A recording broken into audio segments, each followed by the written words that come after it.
박용하 매니저는 박용하의 유가족에게 또다시 상처를 안겨주었다.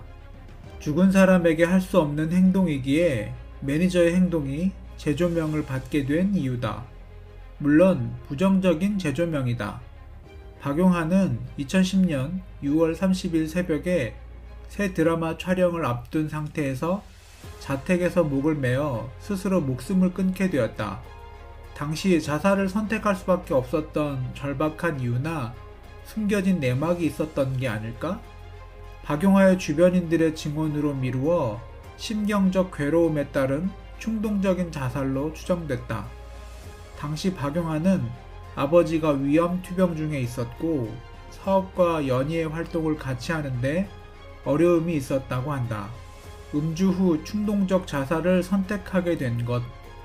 그런데 박용하의 죽음을 둘러싸고 가장 자주 등장하는 추측은 수년간 동고동락했던 매니저가 금전적인 문제로 인간적 실망을 안겼고 그로 인한 심적인 괴로움이 컸다는 것이다.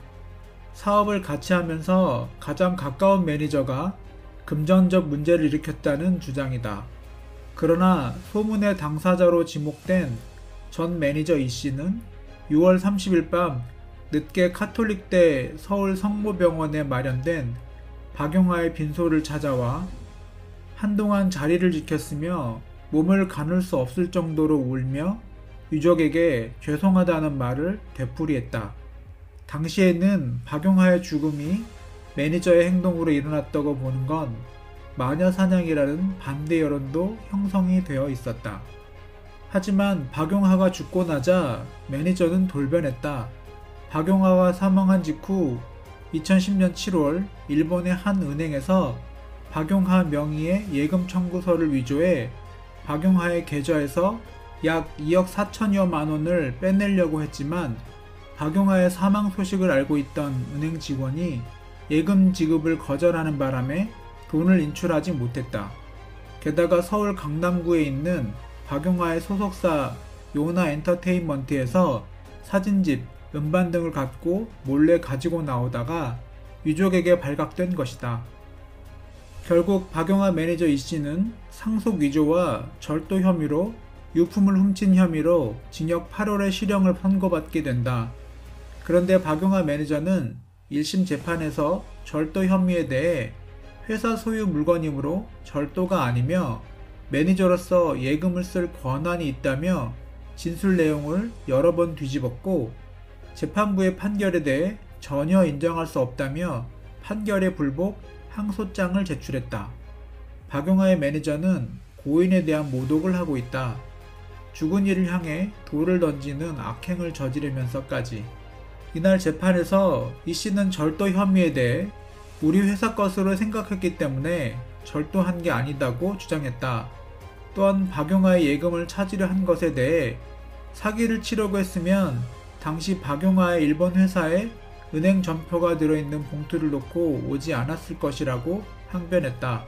그는 이어 예금을 빼돌리려 한 게 아니라 매니저로서 쓸 수 있는 권한이 있고 사진첩이나 앨범은 유품을 정리하면서 그간의 정을 생각해 소장하고 싶었다고 항변했다. 그러나 이 씨는 고인의 가족들에게 전액 인출 사실을 알리지 않고 진행한 것에 대해서는 함구했다. 이 씨는 이날 최후 변론에서 나를 믿어주고 있는 현재 회사와 아티스트를 위해 끝까지 싸우겠다고 말했다. 최종 선고 공판은 오는 11월 15일에 열릴 예정이다. 오랫동안 박용하의 매니저로 옆에서 친남매 이상으로 지냈던 이희정. 19일 서울중앙지검에 따르면 이 씨는 고 박용하가 목숨을 끊은 지 일주일 후인 2010년 7월 일본의 한 은행에서 자신이 관리하고 있던 고인의 도장을 이용해 한화 약 2억 4천만 원을 찾으려 한 혐의를 받고 있다. 당시 이 씨는 고 박용하의 사망 소식을 알고 있는 은행 직원이 예금 지급을 거절하는 바람에 돈을 찾지 못했다. 이것뿐이 아니다. 이 씨는 2010년 7월 14일 서울 강남에 위치한 고인의 소속사에서 회사 소유의 고 박용하 사진집 40권, 시가 7,200만원 상당 등 모두 2,600여만 원 상당의 음반과 사진, 카메라 등을 챙긴 혐의도 받고 있다.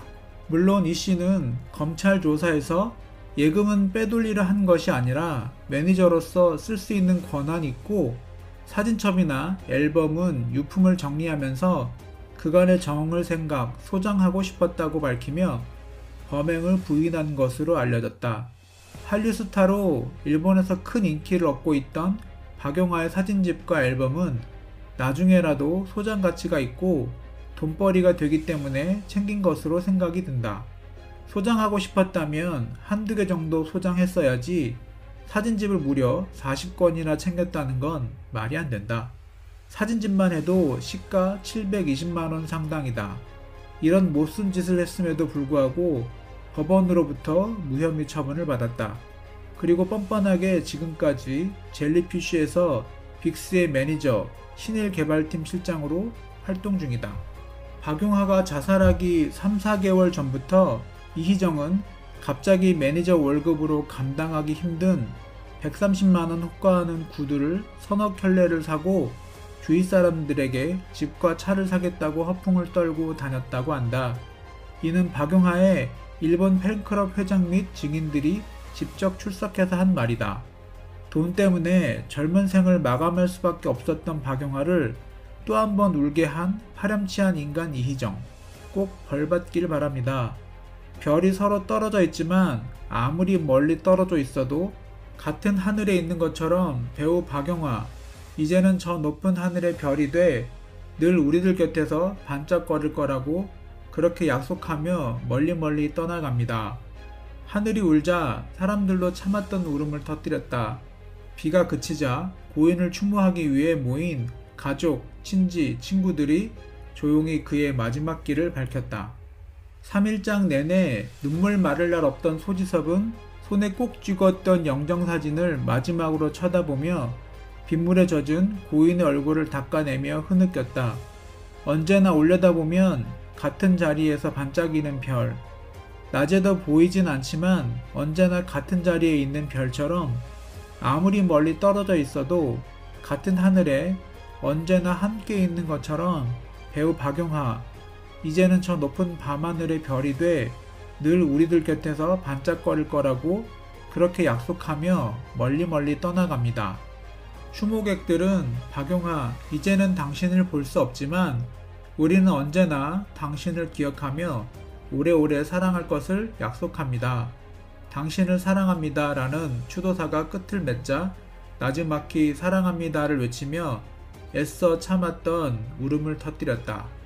추도사에 이어 함께한 동료들은 자신의 차례가 되자 유골함 앞에 절을 하며 오열했다. 김원주는 지인들의 부축을 받으며 넋을 놓았고 눈물조차 마른 사람들은 그저 멍하니 고인의 사진을 쳐다보기만 했다. 1시 25분께 낙골모의 유골함이 들어가자 이들 모두는 고인과의 영원한 이별을 실감하듯 목 놓아 울기 시작했다. 서글픈 종소리가 울려 퍼지는 가운데 고 박용화는 한평 남짓한 공간에서 영면했다. 그의 연결식이 끝날 무렵 비는 그쳤고 추모객들은 쉽사리 자리를 뜨지 못했다.